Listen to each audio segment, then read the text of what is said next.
Okay, let's talk about Little Women. It's a story that was written over 150 years ago, set during the American Civil War, and it's all about the lives of four sisters. Now, on the surface, that might sound a little dated, right? So what is it about Louisa May Alcott's novel that still captures our hearts today? Well, in this explainer, we're going to dive into the timeless magic of this absolute classic.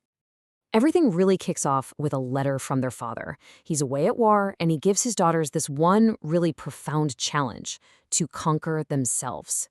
And this isn't just, some nice fatherly advice. This is the central mission for the entire book. It's about their journey from being girls to becoming what he calls his little women. All right, so let's step into the March family home. They've lost their fortune, so life is a bit of a struggle. But their home, their little nest, is full of the stuff that really matters: love, imagination, creativity.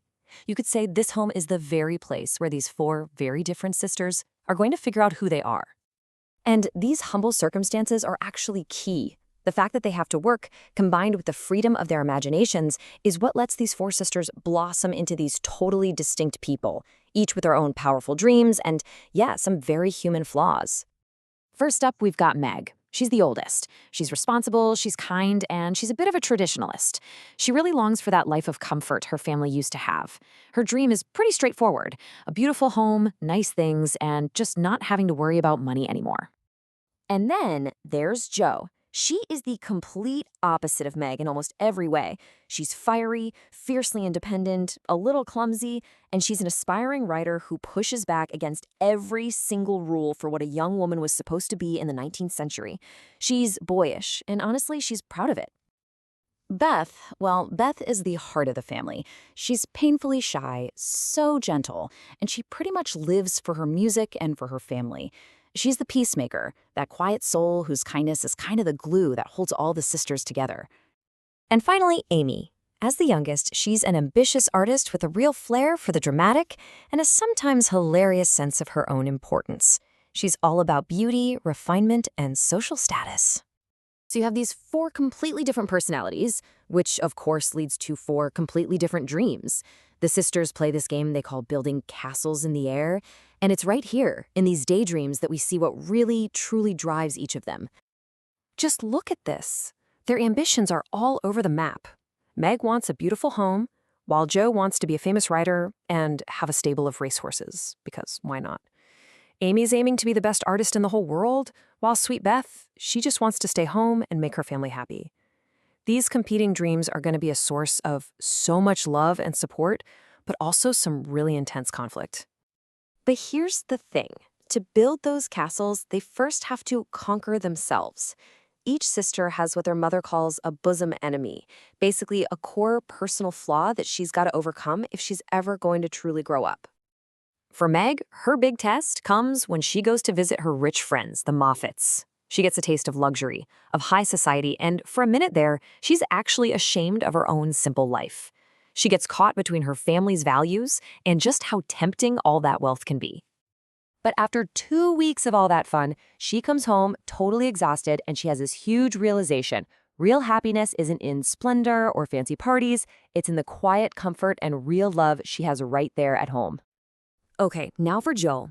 Her bosom enemy is definitely her explosive temper. And when she cruelly tells Amy she can't come with her and Laurie to the theater, a furious Amy decides to get back at her in the absolute worst way possible. Amy burns Jo's manuscripts, the book of stories she had been pouring her heart into for years. Jo's reaction is just pure horrified disbelief. I mean, this is more than a book. It's her whole dream. Her entire castle in the air just gone. This is the breaking point. This is where their flaws just collide head on. Amy's vanity and her need for revenge crash right into Jo's uncontrollable anger. And in that moment, Jo is forced to see just how destructive her rage can be. Now, Beth's story is different. Her trial isn't a flaw she needs to fix. It's a crisis that comes from her own goodness. She gets scarlet fever because she was selflessly caring for a poor, sick family. And as she lies there, so sick, her quiet suffering makes her whole family finally see her incredible worth, the huge power in her simple, beautiful goal to live for others. So all of these personal battles, they forge them into new women, Through temptation, through anger, through illness, they finally start to become who their father hoped they would, women who have conquered themselves. So, after all that, what did they actually learn? What was the hard-earned wisdom they got from facing their temptations, their tempers, and their deepest fears? Well, they discover some really profound truths. They learn that work isn't just something you have to do, it's a source of power and independence. That a nice home is way better than a splendid one. And, in the end, that real class has nothing to do with money.